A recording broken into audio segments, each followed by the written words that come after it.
नमस्कार दोस्तों, आज इस वीडियो के अंदर मैं आपको complete PMLA prevention of money laundering act 2002 का ये जो पूरा कानून है मैं आपको पूरा वन शॉट के अंदर समझाने वाला हूँ, बताने वाला हूँ, एक्सप्लेन करने के लिए आया हूँ।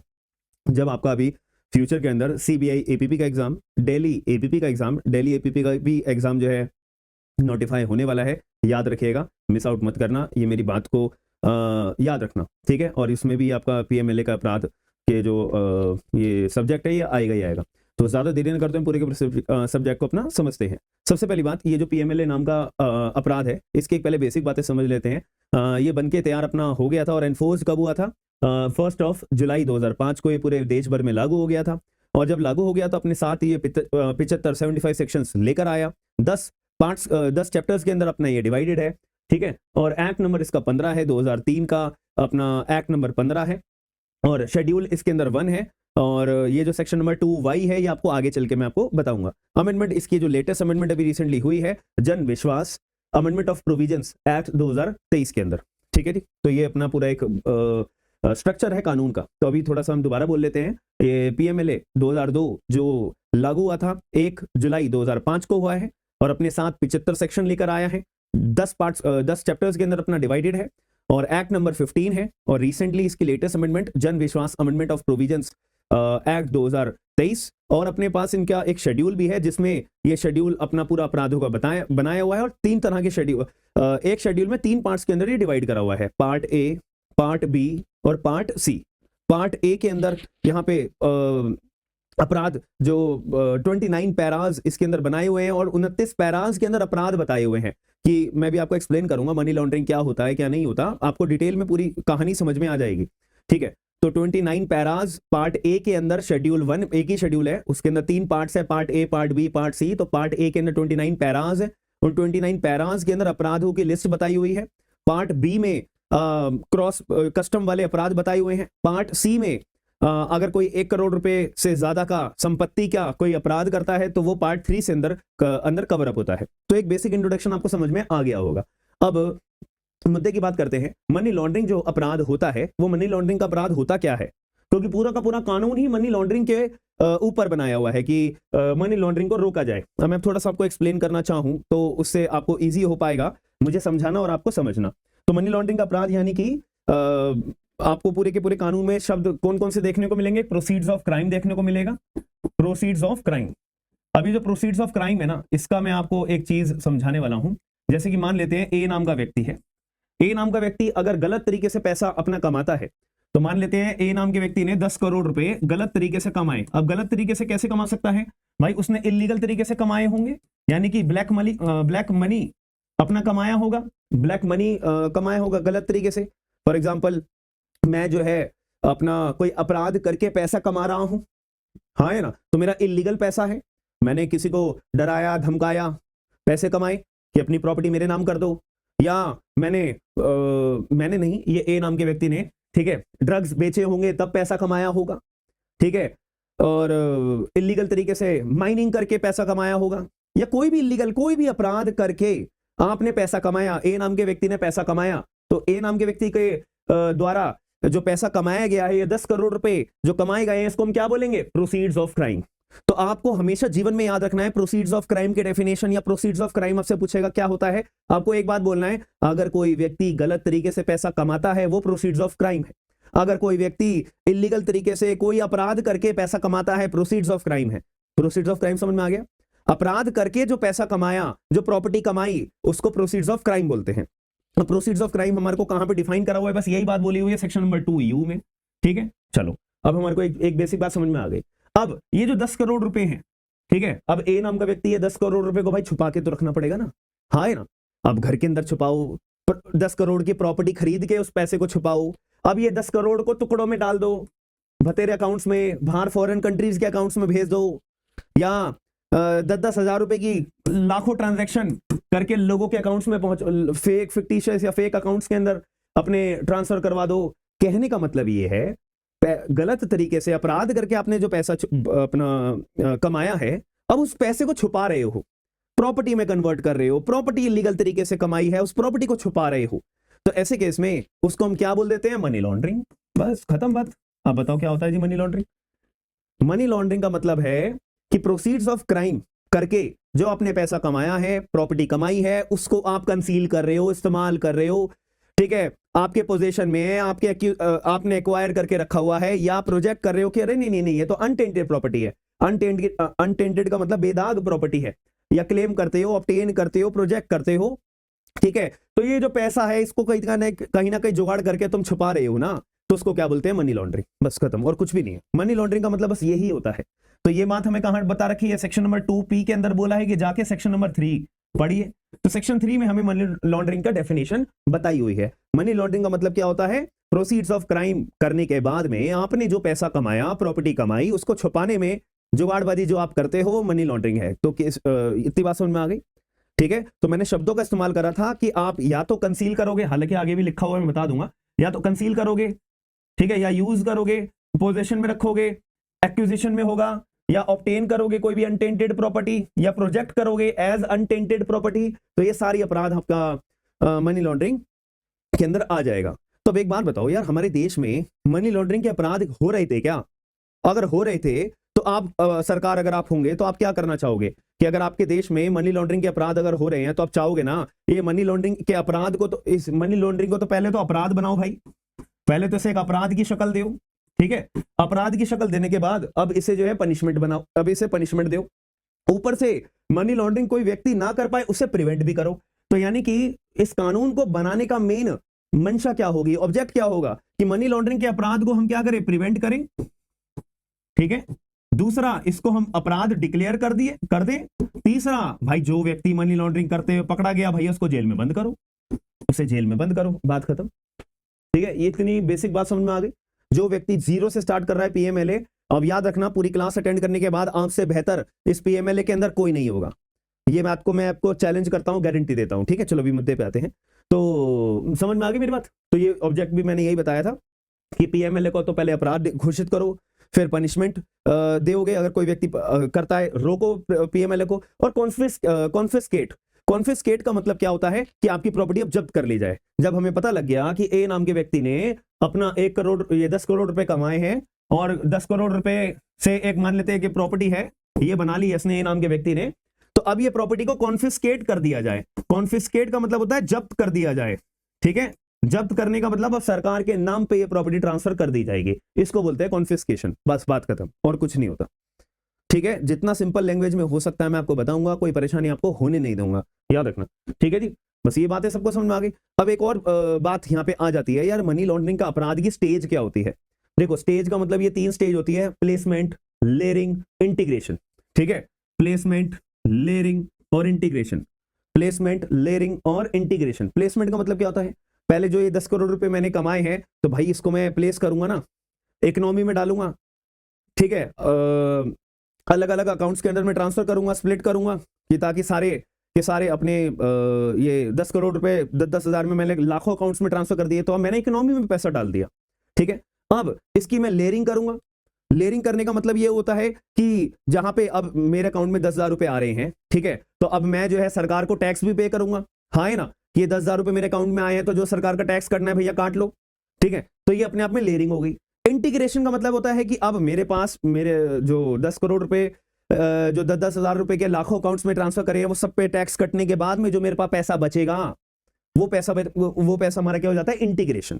तो ये 3 स्टेज होती है मनी लॉन्ड्रिंग के अपराध को करने के लिए। एक होता है हमारा प्लेसमेंट, एक होता है हमारा लेयरिंग, एक होता है इंटीग्रेशन। ये बात को याद रखना, पहले प्लेस करोगे पैसा, फिर उसकी लेयरिंग बनाओगे, फिर अपना इंटीग्रेट करोगे, ठीक है। बस ये याद रखना। ये ना पहले भी 2023 सीबीआई एपीपी के एग्जाम में ये चीज पूछी गई थी कि भाई सीक्वेंस बताओ, सीक्वेंस से याद रखना है, पहले प्लेस करोगे, लेयर करोगे और फिर इंटीग्रेट करोगे। पहले मुझे बताओ, पीएमएलए का एक बेसिक इंट्रोडक्शन आपको समझ में आ गया है कि मनी लॉन्ड्रिंग का मतलब क्या होता है भाई? मनी लॉन्ड्रिंग का मतलब होता है कि अपराध करके जो आपने पैसा या प्रॉपर्टी कमाई है उसको बोलते हैं प्रोसीड्स ऑफ क्राइम। अब वो जो पैसा या प्रॉपर्टी को जुगाड़ करके छुपाने में तुम्हारा हाथ है, छुपा रहे हो, तो वो प्रोसीड्स ऑफ क्राइम को छुपाने में तुम्हारा हाथ है, पोजेशन में है, कंसील कर रहे हो, इस्तेमाल कर रहे हो, कुछ भी कर रहे हो भाई, तुम मनी लॉन्ड्रिंग कर रहे हो, ठीक है। बस यही बातें हैं। चलो अब थोड़ा सा आगे चलते हैं। और मनी लॉन्ड्रिंग की स्टेज क्या होती है? पहले मैं प्लेस करूंगा, प्लेसमेंट, फिर मैं लेयरिंग करूंगा, लेयरिंग, तीसरा फिर मैं इंटीग्रेशन, सारा टैक्सेस कटने के बाद जो मेरी जेब में पैसा आया, बच गया भाई, ब्लैक को व्हाइट कर दिया। ब्लैक को व्हाइट करना मनी लॉन्ड्रिंग है, बस खत्म बात। ब्लैक के पैसे को व्हाइट करना मनी लॉन्ड्रिंग कहलाया जाता है। ठीक है, चलो अभी हम आगे चलते हैं। हाँ, तो ये इंपॉर्टेंट डेफिनेशंस हैं, इसको एक बार मैं साइड हो जाता हूँ, स्क्रीनशॉट लेना है ले लो यार। ठीक है, स्क्रीनशॉट लेना है ले लो। वैसे बता दो सेक्शन नंबर 2 ये है भाई, इसमें ये इंपॉर्टेंट सेक्शन है, याद रखना। मतलब कि पीएमएलए के अंदर एग्जाम का पेपर की तैयारी कर रहे हो तो ये सेक्शन आपके टिप्स पे होने चाहिए। स्क्रीनशॉट ले लिया होगा। चलो सेक्शन नंबर 2 में प्रोसीजर ऑफ क्राइम में भी बता दिया, section number 2 U property, section 2 V money laundering, section 2 P और ठीक है, और शेड्यूल ऑफेंसेस हमारे सेक्शन 2 वाई। अब शेड्यूल ऑफेंसेस मैंने बताया था, शेड्यूल बना रखा है 3 पार्ट्स के अंदर, वो शेड्यूल बना रखा है, part A, part B, part C. Part A के अंदर हमें क्या बताया है, पार्ट ए के अंदर 29 पैराज के अंदर अपराधों की लिस्ट बनाई हुई है। पार्ट बी के अंदर कस्टम्स के जो अपराध होते हैं उसकी लिस्ट बताई हुई है। पार्ट सी के अंदर अगर 1 करोड़ रुपए से ऊपर जो क्रॉस बॉर्डर अपराध होते हैं उसकी पूरी लिस्ट बताई हुई है। ठीक है, तो शेड्यूल ऑफेंसेस यानी कि शेड्यूल मतलब 2 वाई, याद रखना मेरी बात, सेक्शन 2 वाई। ठीक है, ये सेक्शन 2 के अंदर डेफिनेशन पता होनी चाहिए टिप्स पे। प्रोसीड्स ऑफ क्राइम क्या होता है भाई, अपराध करके पैसा है प्रॉपर्टी कमाई, सेक्शन 2 यू के अंदर प्रोसीड्स ऑफ क्राइम है। मनी लॉन्ड्रिंग के लिए सेक्शन 2 पी और सेक्शन 3 के अंदर बताया हुआ है, मनी लॉन्ड्रिंग का अपराध मैंने आपको बता दिया है। और प्रॉपर्टी हर तरह की प्रॉपर्टी, मूवेबल हो, इमूवेबल हो, टेंजिबल हो, इंटेंजिबल हो, ठीक है, हर तरह की प्रॉपर्टी को यहाँ पे प्रॉपर्टी माना गया है, याद रखना। सेक्शन 3 और 4 मनी लॉन्ड्रिंग का यहाँ पे सेक्शन 3 में मनी लॉन्ड्रिंग को डिफाइन करा है, सेक्शन 4 में पनिशमेंट है 3 से 7 साल। आगे भी बताऊंगा, टेंशन मत लीजिए, ये बस एक ओवरव्यू दे रहा हूं कि हाँ भाई इंपॉर्टेंट सेक्शन कौन कौन से हैं। जब हम पूरे ये लेक्चर कंप्लीट कर लेंगे फिर दोबारा इस पेज पे आएंगे तब आपको एनालाइज होगा, हाँ यार कुछ भी नहीं था, सिंपल सी बात थी। ठीक है, तो सेक्शन नंबर 4 में पनिशमेंट बता रखी है, सेक्शन नंबर 3 से 7 साल तक की पनिशमेंट है, नॉर्मल वाला अगर मनी लॉन्ड्रिंग करते हो। लेकिन अगर आप मनी लॉन्ड्रिंग करते हो पार्ट ए का पैरा नंबर 2 जिसमें एनडीपीएस एक्ट के बारे में बताया हुआ है, ठीक है, एनडीपीएस एक्ट वाला अगर मनी लॉन्ड्रिंग करते हो तो वहां पे 3 से 10 साल तक की सजा आपको मिलेगी, 7 साल की बजाय 10 साल की सजा मिलेगी। इस पनिशमेंट के ऊपर भी सीबीआई एपीपी के अंदर एक क्वेश्चन आया था 2023 के अंदर भी, गौर करना, एग्जाम में पूछता है ये। अब सेक्शन नंबर 5 प्रोविजनल अटैचमेंट, हालांकि 180 दिनों तक यहाँ पे अटैचमेंट करता है जो ईडी वगैरह है। ठीक है, तो मैं आपको बता रहा हूं कि अब मान लेते हैं कि एक छोटा सा मैं एग्जाम्पल देके आपको समझा दूं, आपको थोड़ा और क्लियर समझ में आएगा। ये ए भाई साहब है, इन्होंने 10 करोड़ रुपए अपराध करके कमाए हैं, तो वैसे केस में ये 10 करोड़ रुपए का अब पुलिस वालों को पता लगा कि भाई ए नाम के व्यक्ति के पास ना गलत तरह से पैसा आया हुआ है, तो पुलिस वाले क्या करेंगे, एफआईआर करेंगे, हाँ है ना। अब एफआईआर करने के बाद पुलिस वालों को पता लगा कि यार ये तो ए नाम के व्यक्ति ने मनी लॉन्ड्रिंग करी है, तो पुलिस वाले क्या बोलेंगे, भैया पहले तो ये ए नाम के व्यक्ति के साथ जो करना होगा वो करेंगे, गिरफ्तार करना होगा या कुछ भी हो सकता है। तो दूसरी तरफ पुलिस वाले की यहाँ पे ड्यूटी भी है, पुलिस वाले ईडी को इन्फॉर्म कर देंगे, एनफोर्समेंट डायरेक्टरेट को। ठीक है, अब ईडी वाले थोड़ी प्रिलिमिनरी जांच करेंगे कि हाँ क्या ए नाम के व्यक्ति के पास 10 करोड़ रुपए का गलत पैसा आया हुआ है। ठीक है, अगर ईडी भी कंफर्म हो गई है तो ईडी क्या कर देगी, ECIR enforcement complaint information report वो दायर कर देगी ए के खिलाफ। इसको भी एफआईआर ही बोलते हैं, लेकिन एफआईआर नहीं, मुंह से मतलब सारे एफआईआर का ही मतलब है, बट इसको एफआईआर की जगह ईसीआईआर बोलते हैं। फिर ईडी अपना इन्वेस्टिगेट करने लग जाएगी। ईडी को रीजन टू बिलीव होता है कि भाई ए नाम के व्यक्ति तुमने तो कुछ गड़बड़ करी है, ए नाम के व्यक्ति तुम्हारे पे 10 करोड़ रुपए की प्रॉपर्टी जो आई है वो अपराध करके तुमने कमाई है, प्रोसीड्स ऑफ क्राइम करके कमाई है और उसको छुपा रहे हो, तो मनी लॉन्ड्रिंग भी करी है। तो ईडी अब इन्वेस्टिगेट करने के लिए क्या करेगी, ए नाम के व्यक्ति को प्रॉपर्टी को अटैच कर लेगी, अपने पास जब्त कर लेगी, अटैच। आप सोचोगे सर आपने कॉन्फिस्केट भी बोला था, भाई कॉन्फिस्केट बिल्कुल एंड स्टेज पे, ट्रायल वायल जब पूरा खत्म हो जाता है तब कॉन्फिस्केशन में प्रॉपर्टी जब्त करी हुई सरकार को दे दी जाती है। ठीक है, अब इन्वेस्टिगेट करने के लिए आप जो है प्रॉपर्टी को अटैच कर रहे हो तो उसको क्या बोलते हैं हम, प्रोसीड्स, ये अटैचमेंट। ठीक है, तो कितने टाइम तक के लिए अटैचमेंट ईडी अपने पास रख सकती है, 180 दिनों तक के लिए, 180 डेज। ये एग्जाम में सीबीआई एपीपी के पेपर में भी ये कितने दिन ये पूछा गया था, थोड़ा याद रखना। ठीक है, तो ये बात लिखी गई सेक्शन 5 में लिखी है। अब मेरा हिसाब से आपको समझ में आ गया होगा सेक्शन नंबर 5 वाली बात भी। ठीक है, अब आगे चलते हैं थोड़ा। सेक्शन 6 में एडजुडिकेटिंग अथॉरिटी। अब यार ईडी जो है प्रॉपर्टी अटैच कर रही है या किसी को गिरफ्तार कर रही है अभी बस इन्वेस्टिगेशन के दौरान, तो एक एडजुडिकेटिंग अथॉरिटी भी तो होनी चाहिए ना, छानबीन जांच अपना डिसीजन देने के लिए, तो एक एडजुडिकेटिंग अथॉरिटी बना दो। ठीक है, वो सेक्शन 8 में ऑर्डर पास करेगी। अब मेरा जो पैसा है मैंने गलत तरीके से कमाया, भाई कोई बैंक वैंक में रखा होगा ना, हाँ है ना, कोई बैंक वैंक में रखा होगा, तो वो बैंक वैंक का जो काम है कि जब मैं अकाउंट खुलवाने बैंक के पास गया हूंगा तो बैंक की जिम्मेदारी बना दो कि बैंक वालों तुम कस्टमर के अपने सारी की सारी स्क्रूटिनिटी करोगे, आधार कार्ड, पैन कार्ड जो भी है, बहुत जांच पड़ताल बहुत बारीकी से करोगे। ऐसा नहीं कि जो आया मुंह उठा के तुमने उसका बैंक अकाउंट खोल दिया और फिर वो फ्रॉड कर रहा है और तुम्हें पता ही नहीं है, तुम्हारा ही कस्टमर, तुम्हारे पास ही उसके डॉक्यूमेंट्स हैं और फ्रॉड भी वो तुम्हारे बैंक का इस्तेमाल करके कर रहा है, हम तुमसे पूछ रहे तुम्हें कुछ पता ही नहीं है, ये गलत बात है। तो रिपोर्टिंग एंटिटी के पास भी अधिकार बना दिया है। ठीक है, और सेक्शन 17-18 सर्च सीजर की बात करता है, सेक्शन 19 में अरेस्ट की बात करता है, सेक्शन नंबर 24 में बर्डन ऑफ प्रूफ एक्यूज के ऊपर डाला हुआ है, सेक्शन नंबर 25 से 42 स्पेशल कोर्ट एपेलेट ट्रिब्यूनल हो गया, 43 44 स्पेशल कोर्ट, 45 अपना बेल होती है, ये बहुत इंपॉर्टेंट है, ठीक है, बेल होती है, सेक्शन 55 से section cross border, section 63 punishment for false info, इसमें पनिशमेंट मिलती है 2 साल की सजा या 50,000 रुपए जुर्माना या बोथ, अभी बताऊंगा आगे चल।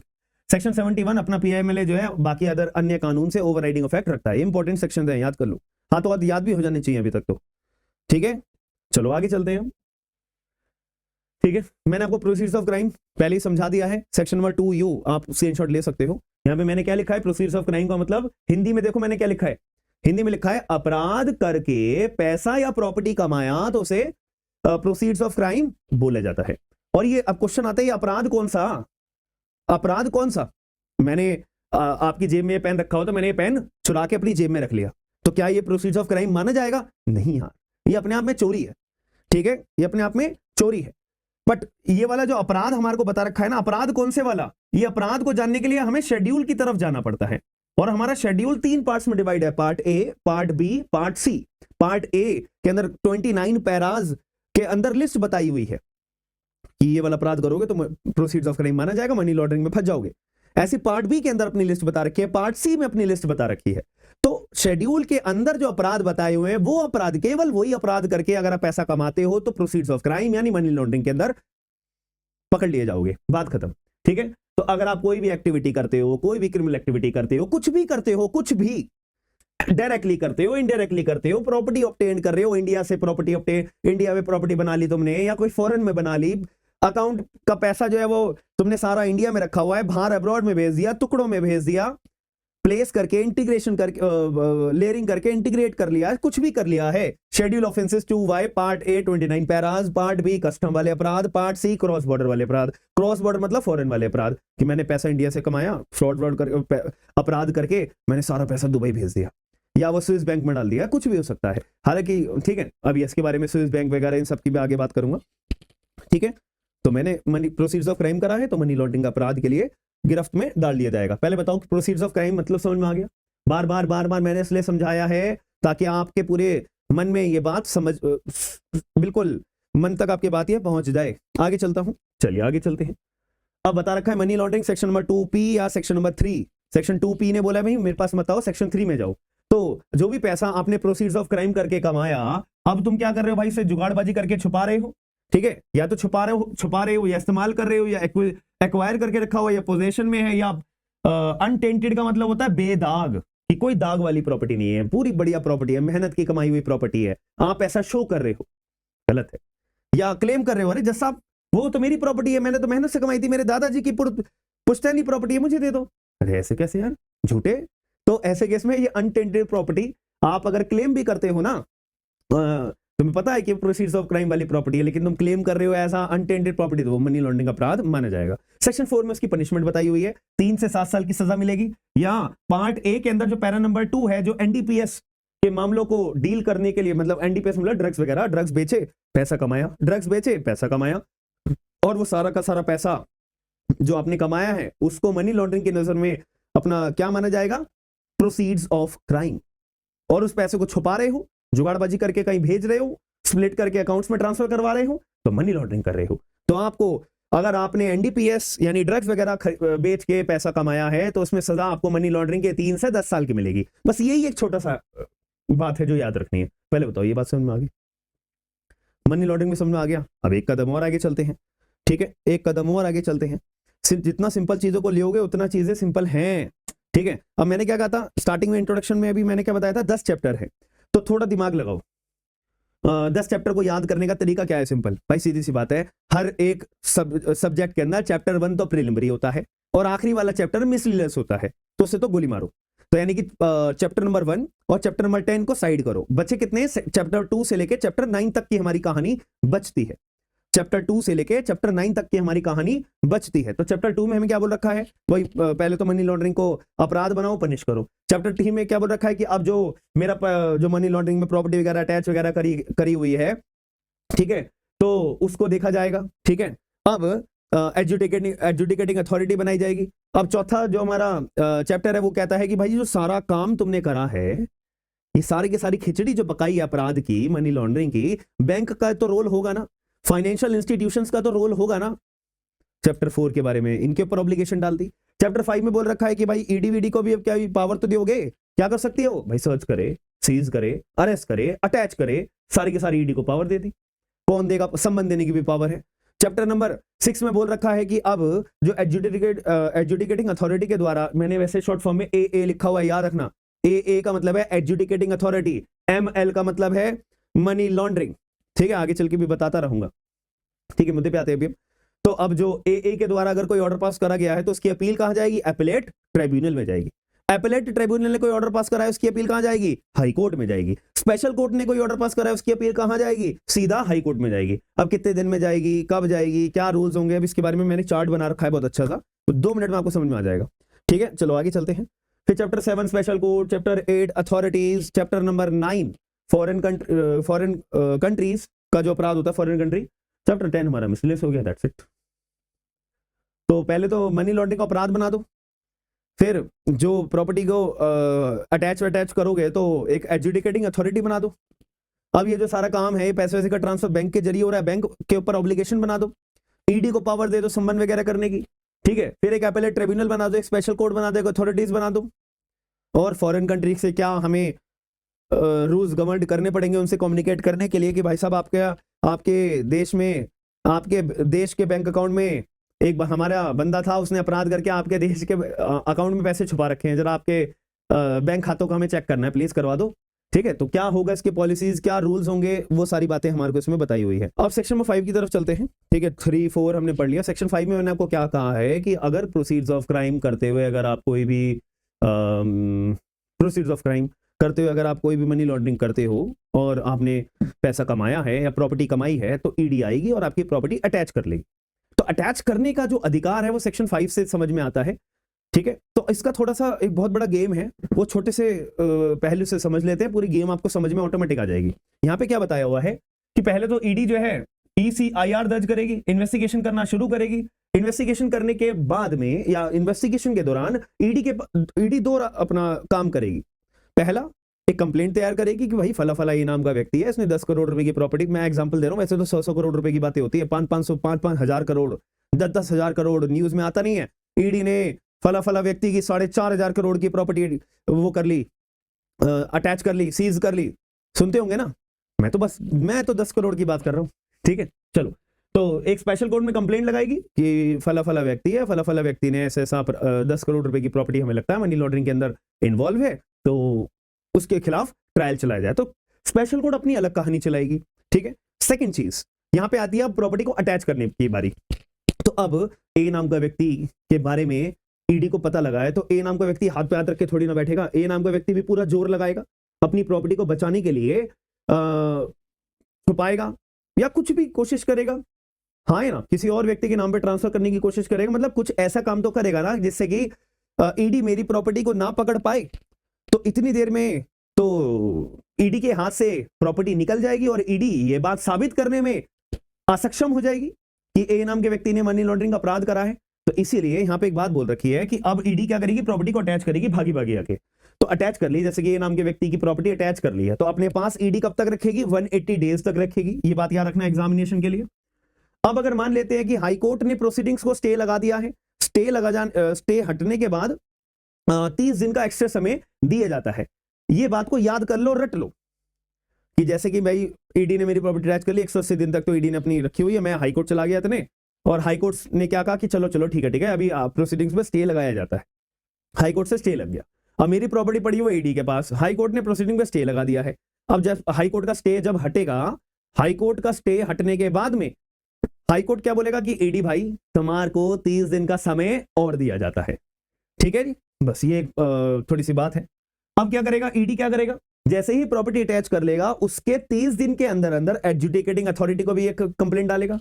ठीक है कि एडजुडिकेटिंग अथॉरिटी सुनो सुनो सुनो, हमने जो है एक व्यक्ति है, ये नाम का व्यक्ति, इसकी 10 करोड़ रुपए की प्रॉपर्टी अटैच करी है, बताओ ईडी साहब, सॉरी ए साहब, एडजुडिकेटिंग अथॉरिटी साहब, हमें आगे क्या करना है। तो मुद्दे की बात क्या याद रखने वाली है, 30 दिन।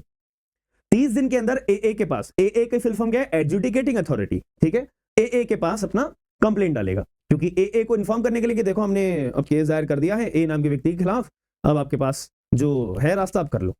समझ में आई मेरी बात या नहीं?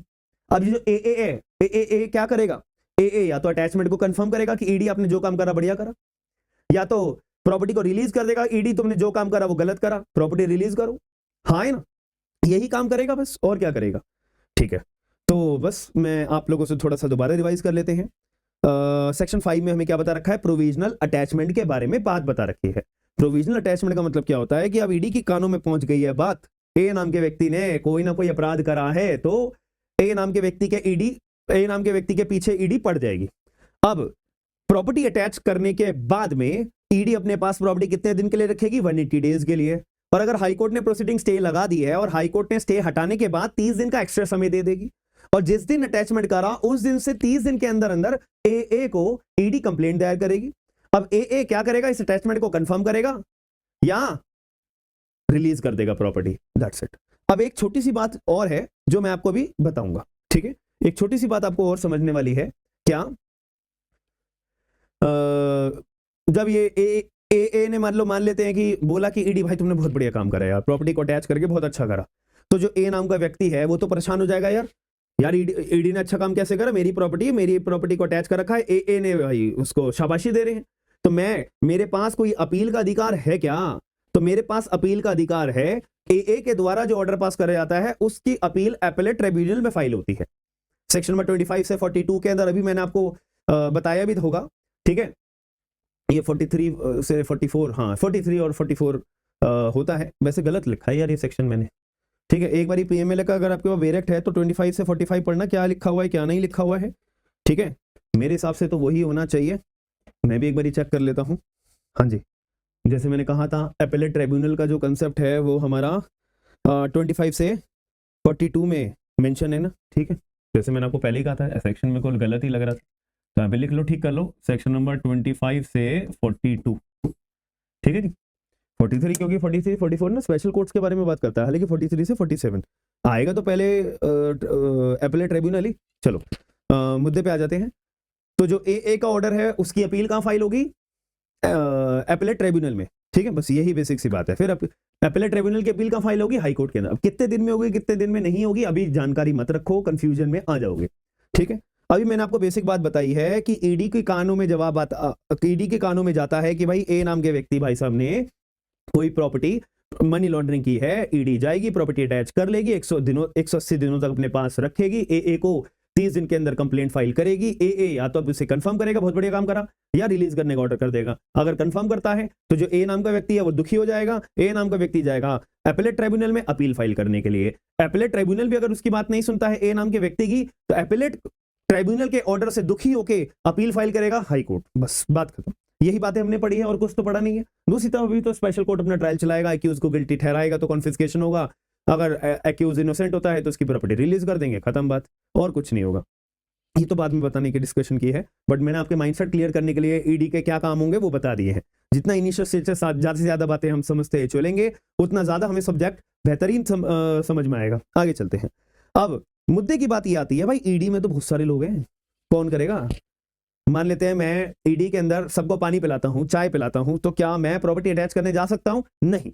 तो यहां पे एक कॉम्पिटेंट व्यक्ति होने चाहिए प्रॉपर्टी अटैच करने के लिए, यानी कि ए नाम के व्यक्ति के घर में ईडी आ रहा है प्रॉपर्टी को अटैच करने के लिए, तो एक कॉम्पिटेंट व्यक्ति होना चाहिए। कौन होगा? मतलब प्रॉपर्टी अटैच कौन करेगा, ये सवाल आता है। तो प्रॉपर्टी अटैच किसके द्वारा? या तो डायरेक्टर या डेप्यूटी डायरेक्टर। याद रखना, या तो डायरेक्टर अपना प्रॉपर्टी अटैच करेगा ए नाम के व्यक्ति की, या डेप्यूटी डायरेक्टर। और डेप्यूटी डायरेक्टर को भी ना पहले डायरेक्टर ऑथराइज करेगा। डायरेक्टर बोल सकता है कि यार मेरे पैरों में दर्द है, डेप्यूटी डायरेक्टर है तुम चले जाओ प्रॉपर्टी अटैच करने के लिए, मैं तुम्हें ऑथराइज करता हूं। तो वर्ड लिखा ऑथराइज्ड।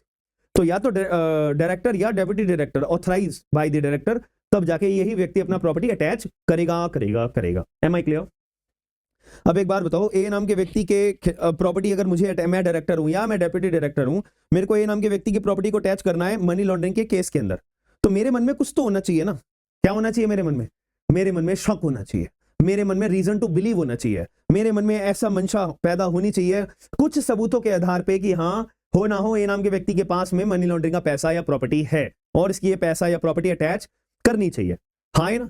तो यहाँ पे लिखा हुआ है कि बस मेरे मन में है ना, बस बात खत्म, रीजन टू बिलीव है ना, ए नाम के व्यक्ति ने कुछ गलत करा है तो इसकी प्रॉपर्टी अटैच हम कर लेंगे, ठीक है। इतनी बात समझ में आ जाती है। बट इसका भी एक और मतलब आ जाता है कि भाई मेरे मन से नहीं चलेगा। कानून में लिखा हुआ है सेक्शन 5 के अंदर, सेक्शन 5 में ये बात लिखी हुई है कि अगर डायरेक्टर या डेप्यूटी डायरेक्टर को रीजन टू बिलीव होता है कि भाई ये फला फला व्यक्ति के पास जो प्रॉपर्टी है ये money laundering procedure of crime में इन्वॉल्व है, तो उससे पहले ईडी को क्या करना पड़ेगा, या तो चार्जशीट फाइल करनी पड़ेगी कोर्ट के अंदर, जो मैंने स्पेशल कोर्ट की बात करी थी, ठीक है, या तो चार्जशीट फाइल करनी पड़ेगी या कोर्ट के पास कंप्लेंट दायर करनी पड़ेगी पहले, प्रॉपर्टी को अटैच करने से पहले या तो चार्जशीट फाइल करो कोर्ट में या आप कंप्लेंट दायर करो, उसके बाद रीजन टू बिलीव अपना लेते हुए आप ए नाम के व्यक्ति के घर में घुसना और उसकी प्रॉपर्टी अटैच कर लेना। ये एक जनरल रूल है। जनरल रूल क्या है कि ईडी को अगर किसी व्यक्ति की प्रॉपर्टी अटैच करनी है तो उससे पहले या तो चार्जशीट फाइल करनी है या कंप्लेंट दायर करनी है स्पेशल कोर्ट में, उसके बाद रीजन टू बिलीव, फिर मनी लॉन्ड्रिंग के केस में आप प्रॉपर्टी उसकी व्यक्ति के अटैच कर सकते हो, 180 दिनों तक के लिए कर सकते हो, वो जो पूरी कहानी अभी मैंने आपको बताई थी। पहले बताइए बात समझ में आ गई। इसके बाद मैंने एक कहानी और भी पहले छोटी सी बताई थी कि जैसे ईडी जो है ए नाम के व्यक्ति के पीछे पड़ेगी तो ए नाम के व्यक्ति को भी भनक लग जाएगी कि भाई हो ना हो ईडी मेरी प्रॉपर्टी अटैच करने के लिए आ रही है, तो ए नाम का व्यक्ति अपना जी जान से जोर लगाएगा अपनी प्रॉपर्टी को बचाने के लिए, कुछ भी करेगा, हाँ है ना। तो ऐसे केस में अगर मान लेते हैं ए नाम का व्यक्ति सफल हो गया अपनी प्रॉपर्टी को बचाने के लिए, तो ईडी जो है वो ए नाम के व्यक्ति की प्रॉपर्टी पकड़ नहीं पाएगी, हाँ है ना, बिल्कुल सही बात है। तो अब ऐसे केस में क्या एक सीधा रास्ता होना चाहिए, ईडी के ऊपर तुमने एक बंदिशें लगा दी कि ईडी भाई तुम प्रॉपर्टी तभी अटैच कर पाओगे जब चार्जशीट फाइल करो या कंप्लेंट दायर करो, ईडी को तुमने यहां फंसा दिया। तो ऐसे केस में एक एक्सेप्शन भी होनी चाहिए ना, तो यहां पे एक एक्सेप्शन फाइल करी हुई है कि अगर ईडी को इमरजेंसी है, इमीडिएटली कुछ काम करना है, तो ऐसे केस में क्या किया जाएगा, ऐसे केस में प्रॉपर्टी को आप अटैच कर सकते हो, कब, without chargesheet, without filing a complaint. अगर मामला बहुत अर्जेंट है, इमीडिएट है, इमरजेंसी वाला है, तो यहां पे एक एक्सेप्शन फाइल करी हुई है कि ईडी भाई आपको चार्जशीट या कंप्लेंट के अंदर फंसने की जरूरत नहीं है। अगर आपको लगता है कि ए नाम का व्यक्ति फ्रस्ट्रेट कर देगा प्रोसीडिंग्स को, तो तुम जाओ पुत्र, आप जो है डायरेक्ट प्रॉपर्टी को अटैच करिए और without filing of chargesheet, without filing of complaint, that's it. और वे अटैचमेंट 180 दिन हाई कोर्ट स्टे लगा दे रहा 30 दिन, ठीक है। और फिर अटैच करने के बाद में ए के पास में आप कंप्लेंट दायर करोगे 30 दिन के अंदर अंदर, बस खत्म बात। और मैंने कुछ एक्स्ट्रा बताया ही नहीं है। राइट ऑफ एंजॉयमेंट का मतलब यही होता है कि अगर मान लेते हैं ए नाम का व्यक्ति की प्रॉपर्टी ईडी ने अटैच कर ली है, तो ए नाम का व्यक्ति अपनी प्रॉपर्टी में जा सकता है, रह सकता है, नहा सकता है, टीवी देख सकता है, पॉपकॉर्न खा सकता है, मूवी देख सकता है, सब कुछ कर सकता है, बस अपनी प्रॉपर्टी किराए पे नहीं दे सकता, बेच नहीं सकता, ट्रांसफर नहीं कर सकता, बाकी सब कर सकता है, ठीक है। अपने पौधों को ठीक करने जा सकता है, सब कुछ कर सकता है, याद रखना। इसको बोलते हैं राइट ऑफ एंजॉयमेंट, कि जिस व्यक्ति की प्रॉपर्टी अटैच हुई होती है तो उसके बाद राइट ऑफ अटैचमेंट होता है। तो ये पूरे मतलब कानून का एक तरीके से मैं बोल सकता हूं सबसे कॉम्प्लिकेटेड सेक्शन था, जो आपको चुटकियों में मैंने समझा दिया। बेरे खोल के देख लेना कितने सारे क्लॉजेस दिखेंगे। बट मेरी बात को यकीन मानना, अगर आपको मेरी बात पर भरोसा नहीं है, एक बारी बेरेक्ट ओपन करना, सेक्शन 5 को पूरा रीड करना, और फिर मेरे ये वाले पोर्शन को सेक्शन 5 का जब से मैंने भी शुरू करा है आप समझना फिर बताना, ठीक है। तो मैंने क्या बताया, अगर ईडी को पता लगता है ए नाम का व्यक्ति के पास में proceeds of crime money laundering कर रहा है, तो ईडी क्या करेगी, उसकी प्रॉपर्टी अटैच कर लेगी, अपने पास 180 दिन तक रख लेगी, फिर उसके 30 दिन के अंदर अंदर ए के पास में कंप्लेंट दायर करेगी, फिर ए का जो ऑर्डर आएगा या तो कंफर्म करेंगे या रिलीज करने का ऑर्डर पास करेंगे। कंफर्म करने का ऑर्डर आया तो ए नाम का व्यक्ति दुखी होगा, वो एपेलेट कोर्ट के पास अपील फाइल करेगा, एपेलेट कोर्ट के ऑर्डर से दुखी होगा तो हाई कोर्ट जाएगा, बस। तो अब प्रॉपर्टी को अटैच कौन करेगा, डायरेक्टर या डेप्यूटी डायरेक्टर। डेप्यूटी डायरेक्टर भी ऑथराइज्ड बाय द डायरेक्टर होना चाहिए, ठीक है। और अटैच करने के लिए reason to believe money laundering में इन्वॉल्व है प्रॉपर्टी, अटैच कर लो, बट उससे भी पहले, अटैच करने से भी पहले चार्जशीट फाइल करो या कंप्लेंट फाइल करो। अगर इमरजेंसी है, इमीडिएट है, तो उसमें आपको चार्जशीट या कंप्लेंट फाइल करने की जरूरत नहीं होती, ऐसे ही प्रॉपर्टी अटैच कर लो। 180 दिन हाई कोर्ट का स्टे, 30 दिन एक्स्ट्रा, और ए को इन्फॉर्म करोगे 30 दिन के अंदर। फिर ए का मतलब क्या है, एडजुडिकेटिंग अथॉरिटी। मैं बार बार बोल रहा हूँ, ये बातें आपको लग रहा होगा सर क्यों पका रहे हो, आ रहा होगा मन में, मैं जानता हूं, बट पका नहीं रहा, या आपके माइंड को मैं शार्प कर रहा हूं, स्ट्रॉन्ग कर रहा हूं, पुरानी बातें याद करवा रहा हूं, ठीक है। It is a part of the exercise. Karan बोलने को तो और जो लोग बड़े बड़े हैं, ठीक है, वो आपको पढ़ाते हुए बस अपना चले जाते हैं। बच्चों को समझ में आ रहा हो तो ठीक है, नहीं आ रहा हो तो ठीक है, हमने अपनी तरफ से खाना पूर्ति से आपको सारा लेक्चर समझा दिया, बट नहीं, वीडियो को देखने के साथ में ना आपको समझ में भी आना चाहिए, रिकॉल भी कर पाओ कि हाँ सेक्शन 3 के अंदर हमने मनी लॉन्ड्रिंग के अपराध के बारे में पढ़ा था। हाँ सेक्शन नंबर 4 में 3 से 7 साल 3 से 10 साल एनडीपीएस वाली बात, schedule offence 2Y 3 para, part A part B part C और 29 पैराज, ये आपका याद आ रहा है, ऐसे याद होना चाहिए। ठीक है, अगर हो रहा है तो एक वीडियो कमेंट बॉक्स के अंदर बता देना, सेशन को लाइक अगर नहीं कर रहा है तो प्लीज कर लेना। ठीक है, और सेक्शन नंबर 6 क्या कहता है यार, ए जो बात बोल रहे थे ना सर, आपने दिमाग खा लिया हमारा, ए बोल के, तो ए है क्या, ये एडजुडिकेटिंग अथॉरिटी। अरे मतलब कि एक ट्राइब्यूनल मान लो यार, अपनी भाषा में, हमारी भाषा में, कानून की भाषा में नहीं, हमारी भाषा में। अरे कोर्ट है यार, मतलब समझ लो, कोर्ट बोल लो आप, कोर्ट बोलना नहीं। ठीक है, तो एक जज साहब है, वो डिसाइड करेंगे ईडी भाई तुमने काम सही करा गलत करा, मैं जज हूं, मैं बताने वाला हूं। ठीक है, मैं कौन हूं, जज, यानी कि मैं एडजुडिकेटिंग अथॉरिटी हूं। ठीक है, एक अथॉरिटी है जो ईडी के कारनामों को जज करेगी कि ईडी के द्वारा काम सही करा गया है या गलत करा गया है, बस यही बात है। तो अब ये जो अथॉरिटी है, अब इसमें 3 बंदे हैं, 1+2। ठीक है, एक चेयरपर्सन है, 2 मेंबर है। ये तीनों बंदों को कौन चूज करेगा यार, सारा का सारा कानून ही सरकार बना रही है, सरकारी सब करने धरने वाली है, तो ये भी सरकारी करेगी, सेंट्रल गवर्नमेंट। ठीक है, तो अपॉइंटमेंट किस लिए करा जाता है कि ये चेक करने के लिए अटैचमेंट सही करा ईडी ने नहीं करा, कॉन्फिस्केशन सही करा नहीं करा, पेनल्टी वगैरह लगाने के लिए, अभी बताऊंगा पेनल्टी वगैरह कब लगती है, क्यों लगती है, किस लिए लगती है। ठीक है, तो ये 1+2 होंगे, एक चेयरपर्सन होगा, 2 मेंबर होंगे। भाई जो ये 2 मेंबर है उनमें से एक मेंबर हमारा लॉ प्रोफेशन का होगा, एक मेंबर हमारा बेचारा फाइनेंस एडमिनिस्ट्रेशन और कौन सा है, अकाउंट्स का डिपार्टमेंट बैकग्राउंड का होगा। ठीक है, तो ये बादशाह होता है चेयरपर्सन, बाकी 2 अपने मेंबर्स होते हैं। ठीक है, चेयरपर्सन के ही इशारों पे सब चलते हैं, और ये आगे चल के चेयरपर्सन भी मेंबर में से ही बनता है, इस मेंबर को उठा के चेयरपर्सन बना देते हैं, दैट्स इट, याद हो गया। ठीक है, अब जो ये लॉ मेंबर है, अरे मैंने लॉ मिनिस्टर लिख दिया, बताओ यार, यहाँ पे लॉ मिनिस्टर नहीं है, ये मेंबर है। जो लॉ मेंबर होता है ना, जो लॉ मेंबर होता है भाई, उसका क्वालिफिकेशन क्या होती है, वो डीजे के लेवल का होना चाहिए, डिस्ट्रिक्ट जज या इंडियन लीगल सर्विस के क्वालिफिकेशन के लेवल का होना चाहिए। और ये जो फाइनेंस अकाउंट्स, ये रूल्स प्रिस्क्राइब करे जाएंगे, उस बेसिस पे इनकी क्वालिफिकेशन डिसाइड करी जाएगी, अभी कानून में यही लिखा हुआ है। और इनका टेन्योर कितना रहेगा, ये 5 साल या 65 साल, 5 साल या 65 साल, जो जल्दी से जल्दी हो जाए। ठीक है जी, और बेंच न्यू दिल्ली में बैठेगी, और अपना प्रोसीजर जो है ये सीपीसी के प्रोसीजर से बाउंड नहीं है, अपना प्रोसीजर बनाएंगे प्रिंसिपल ऑफ नेचुरल जस्टिस का पालन करते हुए, जो लोगों के हित में होगा वो प्रोसीजर का पालन करते हुए अपना फैसला देंगे, बात खत्म। आगे चलते हैं, सेक्शन नंबर 7 में स्टाफ, यार अब ये जो ए बनाया है, इनको स्टाफ वगैरह की जरूरत नहीं पड़ेगी क्या, अभी बिठा दोगे, स्टाफ की भी तो जरूरत पड़ेगी ना। ठीक है, तो स्टाफ वगैरह भी सेंट्रल गवर्नमेंट अपॉइंट करेगा, जो सैलरी वगैरह होगी वो सेंट्रल गवर्नमेंट डिसाइड करेगी रूल्स बनाने के बाद में। ठीक है, सेक्शन नंबर 8 बहुत इंपॉर्टेंट है, याद रखना, इससे एग्जाम में सीबीआई के पेपर में बहुत बढ़िया आते हैं सवाल। ठीक है, एक तो सेक्शन मैंने अभी तक कौन से बताए, सेक्शन 2, सेक्शन 5 और ये सेक्शन 8 इंपॉर्टेंट है, मोस्ट इंपॉर्टेंट, याद रखना, ये नहीं किया तो कुछ नहीं किया फिर। तो यहाँ पे ए की पावर्स के बारे में बात करिए। अब बताओ मेरे हिसाब से तुम ये क्या पावर्स होनी चाहिए। ठीक है, सेक्शन 8 में बताऊंगा, एडजुडिकेशन, मतलब अब सेक्शन नंबर 8 में बता रखा है कि जो ए के ऊपर पास में केस आया, अब ए अपना फैसला सुनाएगी, क्या करना है क्या नहीं करना। सबसे पहले मुझे बताओ कोर्ट का, मतलब आप जज की चेयर पे बैठे हो, मैं आया ईडी बन के, जैसा मैंने जो है ना ए नाम के व्यक्ति की प्रॉपर्टी अटैच करी, ये रही उसकी रिपोर्ट। अब आप रिपोर्ट को पढ़ने के बाद अब आप क्या करोगे यार, आप सामने वाले ए नाम के व्यक्ति को नोटिस भेजोगे ना, भैया ए नाम के व्यक्ति तू भी आ जा, तेरी भी बात हम सुन लेते हैं, क्योंकि hear the other side natural justice, principle natural justice, audi alteram partem, हाँ है ना, तो hear the other side as well. तो आपने मेरी तो बात सुन ली ईडी के तौर पे, अब एक्यूज की भी तो बात सुनोगे, तो दोनों की बात सुनने के बाद आप पलटा देखो ना किसका भारी है, अब जिसका भारी होगा उसके फेवर में आप अपना ऑर्डर पास कर दोगे। ईडी के फेवर में पास होगा तो मेरे को शाबाशी दोगे, Ayush as a ED officer बढ़िया काम करा, ए के फेवर में तो प्रॉपर्टी रिलीज करने का ऑर्डर पास कर दोगे, हाँ है ना, वही बता रखा है इसमें। तो सेक्शन 8 में ये लिखा है भाई, जैसे ईडी के रिपोर्ट आई ए के पास, तो 30 दिन का शो कॉज नोटिस एक्यूज के पास जाएगा कि एक्यूज भाई 30 दिन के अंदर अंदर मेरे पास आ जाओ कि तुम्हारी प्रॉपर्टी क्यों अटैच ना करी जाए, ये साबित करने के लिए।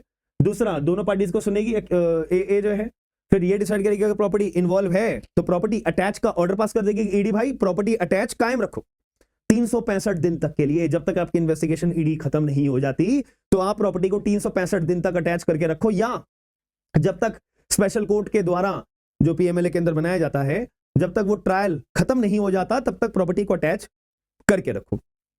ठीक है, यही अगर दूसरी तरफ अगर हम बात करें, ट्रायल कोर्ट में अगर कोई फैसला सुनाया, फाइनल केस कंक्लूड हो गया, तो के प्रॉपर्टी कॉन्फिस्केट कर दी है, यानी कि जब्त कर लिया, तो सारी प्रॉपर्टी सेंट्रल गवर्नमेंट को दे दी जाएगी, सेंट्रल गवर्नमेंट के बल्ले बल्ले हो जाएंगे कि कुछ करने की जरूरत नहीं पड़ेगी। बंदे ने अपराध करा, बंदे ने अपराध करके प्रॉपर्टी कमाई, सरकार को प्रॉपर्टी फ्री फंड में मिल गई। ठीक है, यही है कानून। ठीक है जी, अब या फिर रिलीज का ऑर्डर कर देंगे, प्रॉपर्टी रिलीज। अब अगर मान लेते हैं मानने में क्या जा रहा है, सरकार के पास कॉन्फिस्केशन के बाद प्रॉपर्टी आ गई, ठीक है, मैं सरकार हूं, अपराध करा ए नाम के व्यक्ति ने, ट्रायल चलाया और कोर्ट ने घोषित कर दी कि हाँ ए नाम के व्यक्ति ने मनी लॉन्ड्रिंग अपराध करा है और ये प्रॉपर्टी कॉन्फिस्केट कर दी जाए। अब वो प्रॉपर्टी कॉन्फिस्केट करके मेरे अकाउंट में आ गई, मतलब मेरे पास आ गई, मैं तो बहुत खुश हो जाऊंगा यार सरकार होने के नाते। तो मैं बोलूंगा ना यार ऐसे तो बहुत सारे लोग हैं जिन्होंने मनी लॉन्ड्रिंग करी है, तो बहुत लोगों की प्रॉपर्टी में पा रही है। मैंने कहा यार मैं मैनेज नहीं कर पा रहा किस किस की, इतनी सारे अमीर हो गया हूं मैं और इतनी सारी प्रॉपर्टी आ गई है मेरे पास, तो मैं सरकार होने के नाते अब क्या बोलूंगा, क्या करूंगा, एक ऐसे व्यक्ति को अपॉइंट करूंगा जो ये सारी प्रॉपर्टियां अपनी मैनेज करेगा। उसको क्या नाम दे दिया गया, एडमिनिस्ट्रेटर। तो एडमिनिस्ट्रेटर कौन होता है, जो प्रॉपर्टी को मैनेज करता है। तो एक एडमिनिस्ट्रेटर मैं अपॉइंट कर दूंगा जो ज्वाइंट सेक्रेटरी लेवल से नीचे का नहीं होना चाहिए, दैट्स इट। और क्या होगा भाई, मैं अकेला यार व्यक्ति, कितनी सारी प्रॉपर्टी है, मैं इतना पैसे वाला हो गया हूं, सबकी प्रॉपर्टियां मेरे नाम पे ट्रांसफर हो रही है कॉन्फिस्केट करने के बाद में, स्पेशल कोर्ट के द्वारा ट्रायल चलाने के बाद में। तो सेक्शन नंबर 9 यही बात करता है, सेक्शन नंबर 9 यही बात बोलता है कि भाई जो प्रॉपर्टी कॉन्फिस्केट करके सरकार के पास आ रही है वो वेस्टेड प्रॉपर्टी होंगी। एक तरीके से एज्यूम कर लिया जाएगा ये सरकार की ही प्रॉपर्टी है, जन्म से सरकार की ही प्रॉपर्टी है और इसके ऊपर कोई भार नहीं है, फ्री फ्रॉम एनकम्बरेंस। पता है जब हम प्रॉपर्टी खरीदते हैं तो डीलर से, प्रॉपर्टी डीलर हो गया या जो ओनर हो गया या बैंक का ये प्रॉपर्टी का अगर कोई लोन चल रहा होता प्रीवियस ओनर का, वो तो उससे हम बैंक वालों से मतलब किसी से भी एक एनकम्बरेंस सर्टिफिकेट लेते हैं। अगर आपको नहीं पता तो मैं आपकी जानकारी के लिए बता रहा हूं, बहुत जरूरी डॉक्यूमेंट होता है ये डॉक्यूमेंट। एक तरह से ये प्रूफ होता है, ये साबित करता है कि ये जो प्रॉपर्टी है इसके ऊपर जो लोन था वो खत्म हो चुका है या लोन नहीं है, या ये प्रॉपर्टी बढ़िया प्रॉपर्टी है, कोई जालसाजी नहीं चल रही है, कोई कोर्ट केस नहीं चल रहा है, किसी व्यक्ति के नाम पे ट्रांसफर नहीं है, कुछ नहीं है। ये एनकम्बरेंस सर्टिफिकेट ये साबित होता है। तो मतलब और कानून में तो लिख दिया ये प्रॉपर्टी फ्री फ्रॉम एनकम्बरेंस है, मतलब कोई भार है ही नहीं, अगर होगा भी तो वो भी रद्द मान लिया जाएगा। ठीक है, तो सेक्शन नंबर 9 ये समझ में आ गया। सेक्शन नंबर 10 कहता है कि अब एडमिनिस्ट्रेटर अपॉइंट करोगे, कर दिया भाई। एडमिनिस्ट्रेटर ज्वाइंट सेक्रेटरी लेवल से नीचे का नहीं होना चाहिए, ये बात को याद रखिएगा, मैंने आपको पहले भी ये समझाया अभी। ठीक है, अब सेक्शन नंबर 11 एक छोटी सी बात कहता है कि ए के पास छोटी बड़ी और एक तरीके से सिविल कोर्ट वाली पावर भी है। ए जो है production and inspection of the document का भी ऑर्डर पास कर सकता है। ठीक है, समन टू द विटनेस, थोड़ा ऑर्डर पूछ लो आपसे, सीबीसी पढ़ा किसी ने, एक बार कमेंट बॉक्स के अंदर बताओ सीबीसी पढ़ने वाले हो तो। ये discovery inspection order number 11, order number 13, production of the document order number 13, यहाँ पे लिख देता हूँ ऑर्डर नंबर 13 ये भी है। Summon to the witness order number 16, commission issue करी जाती है तो कौन सा ऑर्डर है बताओ, ऑर्डर 26 और सेक्शन नंबर 27। ठीक है, ये सारे काम सिविल कोर्ट के होते हैं, तो ए को भी पावर दे दी है। और एक होता है कि जुडिशियल प्रोसीडिंग की तरह भी काम करेगा, ए को भी हम प्रोसीडिंग जुडिशियल प्रोसीडिंग मानेंगे। बीएनएसएस के अंदर जुडिशियल प्रोसीडिंग कहां डिफाइन है, जल्दी बताओ कहां define, section number 2 clause 1 sub clause M में। ठीक है, वहां जुडिशियल प्रोसीडिंग बता रखा है कि जहां पे सबूत ओथ पे लिए जाते हैं तो वो जुडिशियल प्रोसीडिंग होती है डेफिनेशन के हिसाब से। तो यहाँ पे बोला है कि जुडिशियल प्रोसीडिंग मान रहे हो ना, तो आप अगर झूठी गवाही दे रहे हो तो पर्जरी का चार्ज लगेगा अंडर सेक्शन 229 ऑफ बीएनएस। ये लिखा नहीं है कानून में, मैं अपनी तरफ से बता रहा हूं आपके एक्स्ट्रा नॉलेज के लिए, ये पूछता है बीएनएस के अंदर 267 जो ए के अंदर जो 1+2 वाले एक चेयरपर्सन या 2 मेंबर, उनसे बदतमीजी करते हो तुम, उनकी बात नहीं मानते, तो ये अपने आप में एक तरीके से बदतमीजी करने वाला धारा है कि पब्लिक सर्वेंट के साथ या कोर्ट प्रोसीडिंग्स में आप अगर बदतमीजी कर, जुडिशियल प्रोसीडिंग में अगर बदतमीजी करते हो तो सेक्शन नंबर 267 बीएनएस की धारा लग जाती है। ठीक है, इसको एक तरीके से कंटेम्प्ट ऑफ कोर्ट ही बोल सकते हैं, बट कंटेम्प्ट ऑफ कोर्ट का मामला अलग होता है, वो हाई कोर्ट या सुप्रीम कोर्ट के द्वारा ही चलाई जाती है। ठीक है जी, चलो आगे चलते हैं। अभी यहाँ तक पहले बताओ सबको समझ में आ गया, मेरे हिसाब से तो सारी कहानी समझ में आ रही होगी सेक्शन में 10-11 तक। आगे चलते हैं और बाकी जो है यहाँ ये 11A, अब ये FIUIND बहुत इंपॉर्टेंट बात है, ये एक अथॉरिटी है भाई, ये वाली अथॉरिटी है, बहुत बढ़िया अथॉरिटी है ये FIUIND। ये अपराध होने इन्वेस्टिगेशन के दौरान ईडी की मदद करती है। मैं सीधी सी बात बता रहा हूँ, मैंने अभी आपको क्या बताया था, ए नाम के व्यक्ति ने 10 करोड़ रुपए कमाए प्रॉपर्टी या पैसा money laundering procedure of crime करके, ईडी ने प्रॉपर्टी अटैच कर ली। अब एक बात बताओ, ये जो ए नाम का व्यक्ति है इसका कहीं ना कहीं तो बैंक अकाउंट होगा, और जिसने पैसा कमाया है तो वो कहीं ना कहीं गलत रास्ते जो भी पैसा कमाया है वो बैंक का इस्तेमाल कहीं ना कहीं तो करा होगा ना। तो यहाँ पे बैंक की जिम्मेदारी होनी चाहिए नहीं होनी चाहिए कि बैंक जो है वो सस्पिशियस अगर कोई ट्रांजैक्शन हो रही है तो बैंक वाले जो है वो नोटिफाई करें, इन्फॉर्म करें FIUIND को। ठीक है, ये फाइनेंशियल इन्वेस्टिगेशन यूनिट होती है इंडिया, फाइनेंशियल इन्वेस्टिगेशन यूनिट ये ठीक है, ये ईडी की ही मदद करने वाली एक यूनिट बना रखी है, बहुत बहुत यहाँ पे एलआईसी की बिल्डिंग है ना कनाट प्लेस में, तो उनका बहुत बड़ा ऑफिस है यहाँ पे एलआईसी की बिल्डिंग में, थर्ड फ्लोर में, पता नहीं कौन 6th फ्लोर पे। ठीक है, तो इनका मेन काम यही होता है। क्या काम होता है मैं बता रहा हूँ।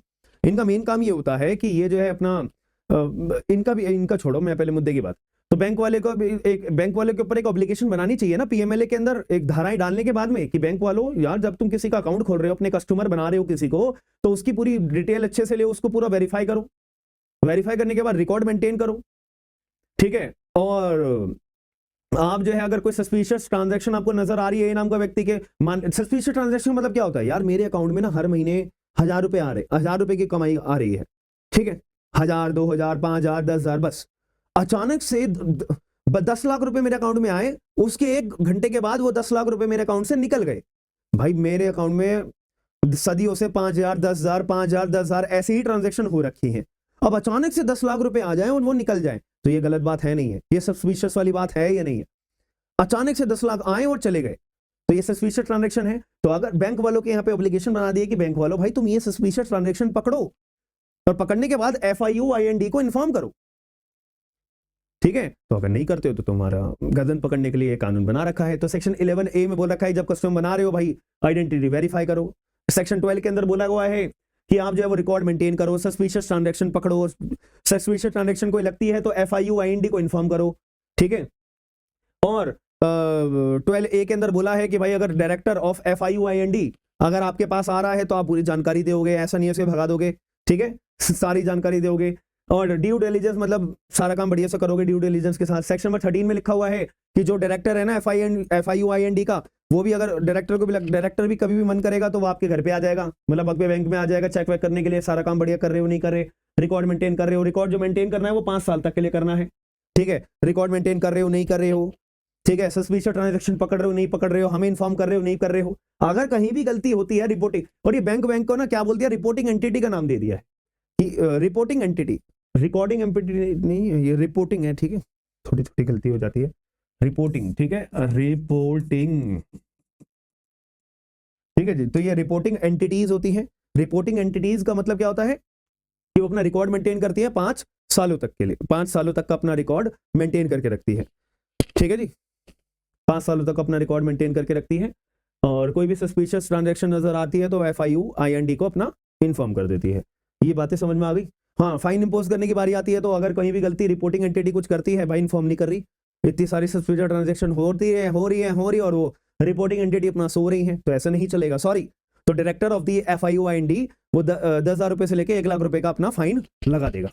ठीक है, और जो भी काम करे जा रहे हैं रिपोर्टिंग एंटिटी के द्वारा, डायरेक्टर ऑफ FIUIND के द्वारा, भाई इनके ऊपर कोई सिविल सूट नहीं, कोई क्रिमिनल केस दर्ज नहीं हो सकता है। सेक्शन 15 में बता रखा है कि अब यहाँ पे हमने पढ़ा था ना कि सस्पिशियस ट्रांजैक्शन आपको रिपोर्ट करनी पड़ेगी। अब ये रिपोर्ट करने का प्रोसेस क्या होगा, ईमेल करोगे, फोन करोगे, व्हाट्सएप करोगे, क्या करोगे, इसके रिगार्डिंग सेक्शन 15 में लिखा है कि सेंट्रल गवर्नमेंट इसके रिगार्डिंग रूल्स टाइम के हिसाब से बनाती रहेगी, चेंज करती रहेगी। कभी बोल सकती है सील्ड एनवेलप में कोरियर करा दो, पोस्ट करा दो, ईमेल करा दो, फोन कर दो, कुछ भी हो सकता है। ठीक है, चलो आगे चलते हैं। अब यहाँ पे सेक्शन नंबर 16 से 24 सिंपल सी बातें बता रखी है, इसमें सच कुछ भी नहीं है। ठीक है, तो यहाँ पे सेक्शन 16 में क्या बता रखा है कि अब जो ईडी अब ईडी पे दोबारा आता हूँ। ठीक है, अब जो ईडी है वो पहले तो इंस्पेक्शन करेगी, सर्च करेगी कि ए नाम के व्यक्ति के पास थोड़ा सा, भाई पहले ईडी डायरेक्ट प्रॉपर्टी अटैच थोड़ी ना कर लेगी, पहले अपनी साइड से थोड़ी छानबीन भी तो कर ले, थोड़ा मामला भी तो इकट्ठा कर ले, एविडेंस वगैरह, तभी तो ए नाम के व्यक्ति की प्रॉपर्टी को अटैच करने में आसानी होगी, कॉन्फिस्केट कर तक मामला पहुंचेगा। ठीक है, तभी जितना ईडी प्रॉपर्टी अटैच करके सरकार को जब नाम कराएगी, वेस्टेड राइट कराएगी, तो ईडी का भी तो नाम जब ही बनेगा। हाँ है ना, पूरी क्रोनोलॉजी समझा करो इस चीज को लेके। ईडी इसलिए तो पड़ी होती है सरकार किसी व्यक्ति के पीछे। ठीक है, तो मुद्दे की बात, तो ईडी जो है पहले सर्वे करेगी, इंस्पेक्शन करेगी, वो कर सकती है। सेक्शन 16 में बस ये पावर दे रखी है, इतना ही दिमाग लगाना है, ये एग्जाम में नहीं आएगा बट नॉलेज के लिए बता रहा हूँ। सेक्शन 17 में ये आ सकता है, 17, 18, 19 ये 3 सेक्शन है। तो यहाँ पे सेक्शन 17 में बोल रखा है कि सर्च और सीजर कर सकती है, कोई भी प्रॉपर्टी को सर्च करेगी, सीज करेगी, 30 दिन के अंदर वही ए को अपना रिपोर्ट करेगी। और सेक्शन 18 में लिखा है किसी व्यक्ति को सर्च करेगी। सेक्शन 19 में लगता है कि भाई ये व्यक्ति को अरेस्ट करना है, अरेस्ट भी करेगी। अब याद रखना, अरेस्ट करने के लिए किस किस के पास पावर है, भाई जितने भी बड़े बड़े डायरेक्टर है ना, भाई बड़े बड़े तो नहीं, ठीक है। डायरेक्टर, डेप्यूटी डायरेक्टर और असिस्टेंट डायरेक्टर या किसी अन्य व्यक्ति जो authorise by the central government है, इनके पास केवल किसी भी व्यक्ति को पीएमएलए के अंदर अरेस्ट करने की पावर है। याद रखना। तो अरेस्ट कौन कौन कर सकता है? Director, deputy director, assistant director या अदर व्यक्ति जो authorise by the central government होगा। ठीक है, अब यहां पे थोड़ा ध्यान लगाना। अब जैसे ही अरेस्ट करोगे ना तो आपको इमीडिएटली ग्राउंड ऑफ अरेस्ट ए नाम के मान लेते हैं, ईडी ने ए नाम के व्यक्ति को 10 करोड़ का जो मामला है, ए नाम के व्यक्ति को अरेस्ट करना चाहा, अरेस्ट कर लिया। तो जैसे ही अरेस्ट करेंगे ना, जैसे ही इमीडिएटली ईडी को जो है ए नाम के व्यक्ति को ग्राउंड ऑफ अरेस्ट बताना पड़ेगा। अब यहां पे ये नजर नहीं, मतलब मैं ईडी का ऑफिसर हूं, मैं ए नाम के व्यक्ति के घर पे आया, उसको हथकड़ी पहना के जैसे मर्जी अरेस्ट करके मैं ले जा रहा हूं और मैंने बता दिया तुम्हारे खिलाफ हमारे को कुछ सबूत मिले कि तुम्हारा पीएमएलए के अंदर हाथ है, बस चलो मेरे साथ अरेस्ट करके। तो मैंने इमीडिएटली इन्फॉर्म कर दिया, मुंह से इन्फॉर्म करा है, हाँ ना। अब मान लेते हैं ए नाम का व्यक्ति बोले नहीं भाई मुझे तो कोई इन्फॉर्म नहीं करा, मैं तो बहरा हूं, मतलब मेरे को तो सुनाई नहीं देता है, या मुझे पता नहीं है इन्होंने कब बोला, या ईडी ऑफिसर बस झूठ बोल दे कि नहीं हमने तो इसको मुंह से बताया था, हमने तो इसे मुंह से बताया था, इसने सुना नहीं तो हमारी गलती थोड़ी ना है। या बहुत तेज आवाज आ रही हो, जब मैं ईडी ऑफिसर होने के नाते मैंने ग्राउंड ऑफ अरेस्ट जब बता रहा हूँ उस टाइम बहुत शोर आ रहा हो, कोई ट्रक निकल रहा होगा हॉर्न बजाता हुआ, जो ए नाम के व्यक्ति को सुनाई नहीं दिया होगा, मैंने अपनी तरफ से इमीडिएटली इन्फॉर्म कर दिया। अब ए नाम के व्यक्ति के ऊपर प्रॉब्लम है, उसको सुनाई दिया हो या ना दिया हो, ये ऐसी कंफ्यूजन पैदा हो सकती है ना, मुझे बताओ। तो यही बात जो है सुप्रीम कोर्ट ऑफ इंडिया पे गई थी, Pankaj Bansal versus union of India 2023 supreme court. तो सुप्रीम कोर्ट ऑफ इंडिया में यही बात, ऐसी कंफ्यूजन पैदा हुई थी कि कोई कह रहा है कि हमने ग्राउंड ऑफ अरेस्ट बता दिया, कोई कह रहा है नहीं बताया, कोई कह रहा है जैसा हमें सुनाई नहीं दिया, मतलब कंफ्यूजन थी। तो यहां पे सुप्रीम कोर्ट ऑफ इंडिया ने बोला कि ईडी भाई तुम्हें लिखिए ग्राउंड ऑफ अरेस्ट बताने में इमीडिएटली दिक्कत है क्या?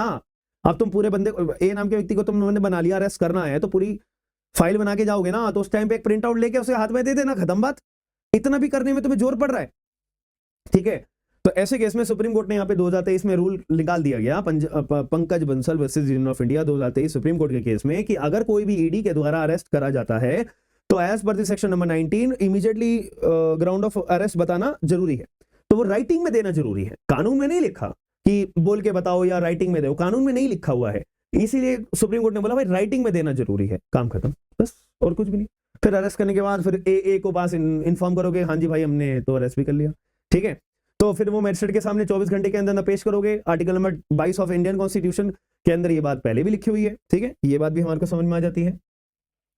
फिर प्रॉपर्टी को रिटेन आप 180 दिन तक ले कर सकते हो, मैंने आपको पहले भी बताया हुआ है। 22 के अंदर लिखा है प्रिजम्पशन ऑफ ओनरशिप, अगर मेरे यहाँ से कोई प्रॉपर्टी निकलती है तो कोर्ट प्रिज्यूम कर लेगा कि हाँ भैया इस प्रॉपर्टी का ओनर मैं हूँ, सिग्नेचर मेरे हैं और कंटेंट जो है वो मेरे ही माने जाएंगे, ठीक है, ये बात भी समझ में आ जाती है। सेक्शन नंबर 23 बताता है प्रिजम्पशन इंटरकनेक्टेड ट्रांजैक्शंस, मतलब 10 करोड़ को मैंने 15 टुकड़ों में बांट के अलग अलग अकाउंट्स में बांट दिया, उनमें से एक टुकड़ा भी अगर प्रूव हो गया ना तो बाकी टुकड़े भी मान लिए जाएंगे कि सब ये टुकड़े अपने आप में ट्रांजैक्शन के इंटरकनेक्टेड हैं एज पर सेक्शन 23।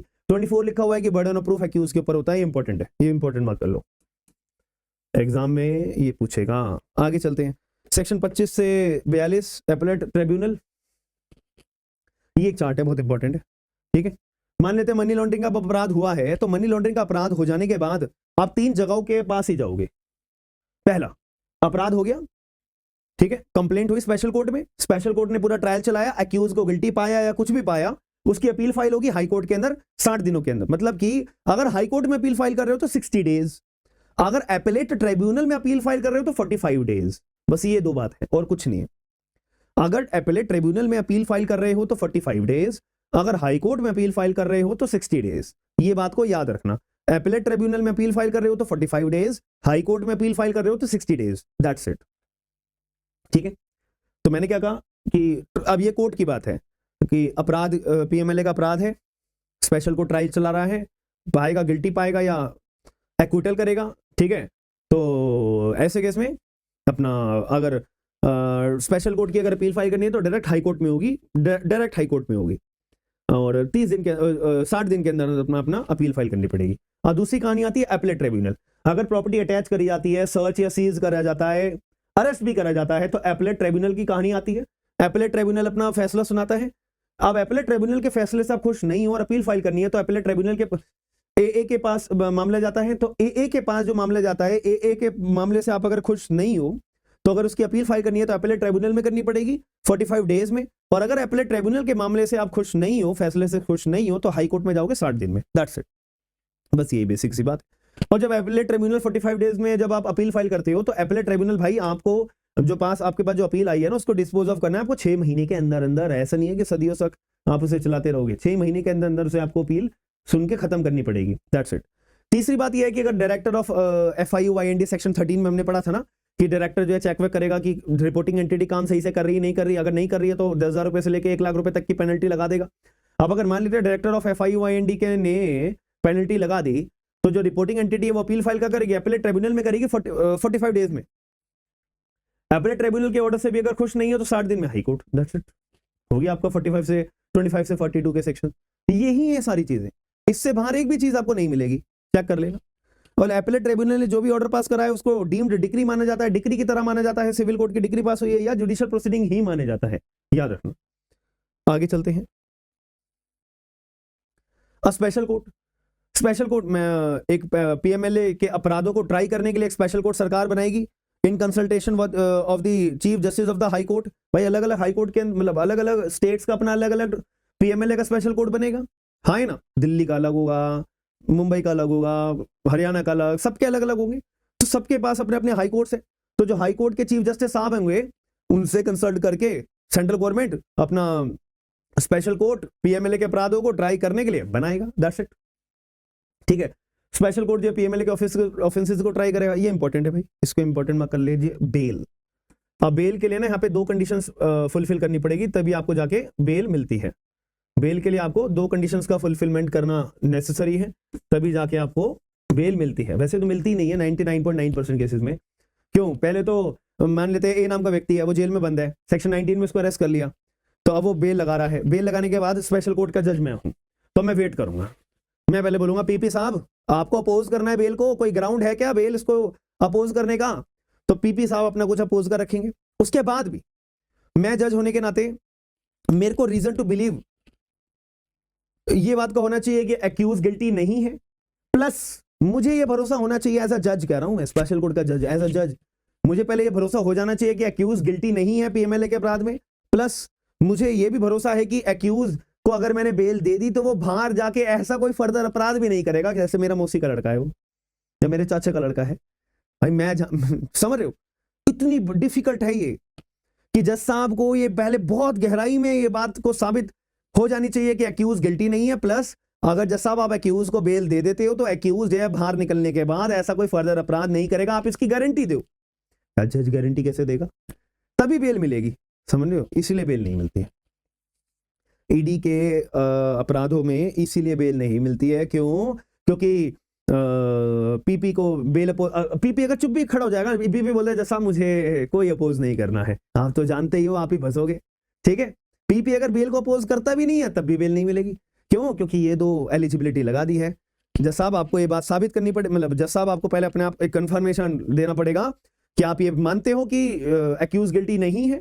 जज साहब आप ये बात मानते हो ना कि एक्यूज जो है बाहर निकलने के बाद ऐसा कोई फर्दर अपराध नहीं करेगा, इस बात की गारंटी जज साहब आप दोगे, ठीक है। समझ में आ गई मेरी बात? अब एक्सेप्शन, एक छोटी सी एक्सेप्शन ये है कि अगर महिला है एज एक्यूज तो बेल दे देंगे, 16 साल से कम व्यक्ति है तो बेल दे देंगे, अगर कोई बीमार व्यक्ति है या इन्फर्म व्यक्ति है तो बेल दे देंगे, और अगर मनी लॉन्ड्रिंग के अपराध में अगर प्रॉपर्टी 1 करोड़ रुपए से कम की है तो बेल दे देंगे। मैंने आपको क्या कहा, हजार करोड़ की प्रॉपर्टी की बात होती है तो 1 करोड़ की बात है तो बेल वैसे भी नहीं मिलनी है। बट एक ग्राउंड है यहाँ पे, अगर आप पूरा 100% श्योर से ये बात साबित कर दे तो जिस मैं बीमार हूं, बहुत ज्यादा बीमार हूं, तब हो सकता है शायद आपको बेल मिल जाए, याद रखना, ठीक है जी। बस अब अथॉरिटीज की बात करी हुई है, ये मैंने 2 आपके लिए बना के रखा हुआ है। ED के अंदर कौन कौन लोग होते हैं? एक डायरेक्टर होते हैं, स्पेशल डायरेक्टर होते हैं, एडिशनल डायरेक्टर होते हैं, जॉइंट डायरेक्टर होते हैं, डेप्यूटी डायरेक्टर होते हैं, असिस्टेंट डायरेक्टर होते हैं, ED ऑफिसर होते हैं, असिस्टेंट ED ऑफिसर होते हैं, ठीक है। बट सारे पावर सबसे ज्यादा पावरफुल ये होते हैं, उससे नीचे वाले कम पावरफुल ये होते हैं, याद रखना, ठीक है। अब जो अथॉरिटी होती है हमारी, उनको अपॉइंटमेंट कौन करता है यार? ये जो हमने डायरेक्टर को अपॉइंट कौन करेगा, ED के डायरेक्टर को अपॉइंट कौन करेगा, ED ऑफिसर को अपॉइंट कौन करेगा? ऑब्वियस सी बात है, central government. Central government appoint करती है, किस चीज के लिए करती है कि भाई ED आप जो मनी लॉन्ड्रिंग के अपराधों को इन्वेस्टिगेट करो, रिपोर्टिंग एंटिटी के ऊपर नजर रखो। तो ये नजर रखने वाला काम FIUIND के ऊपर दे दिया, सेक्शन 13 में 11A के ऊपर उनकी ऑब्लिगेशन बना दी। फॉरवर्ड करो रिपोर्ट एए को, स्पेशल कोर्ट्स को, वो भी हम पढ़ते ही आ रहे हैं, हाँ है ना, और अदर पावर जो टाइमली बेसिस पे बताई होती है।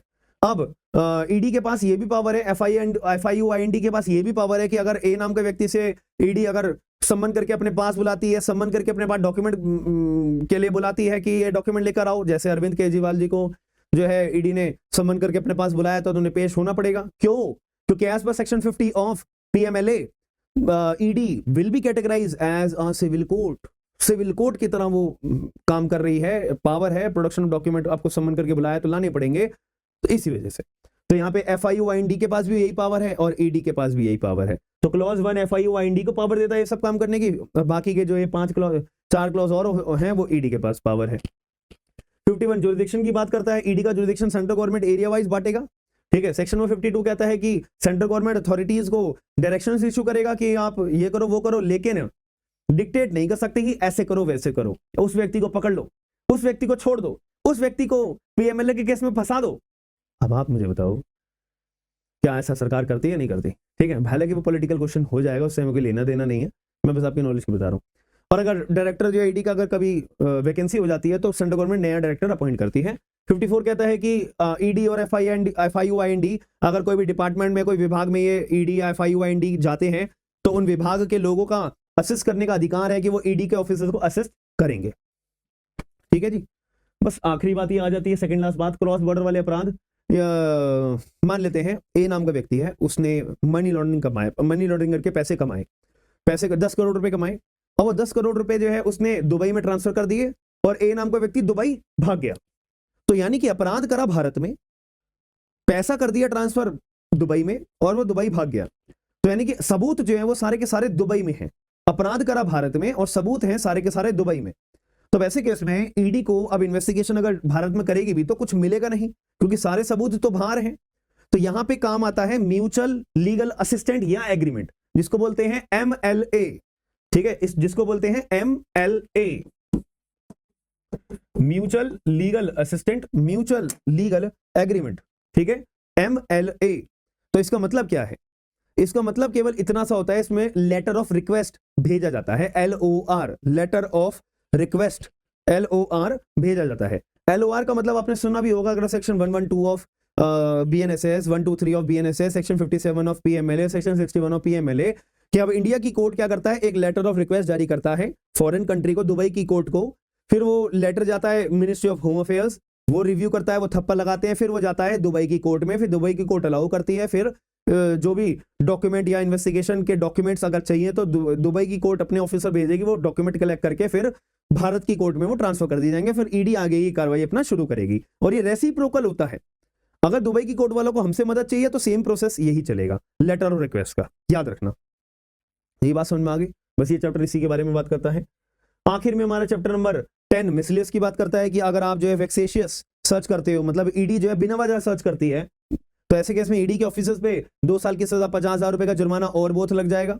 अगर फॉल्स इंफॉर्मेशन, कोई झूठी इंफॉर्मेशन देता है तो उसके ऊपर भी 2 साल की सजा और फाइन और बोथ।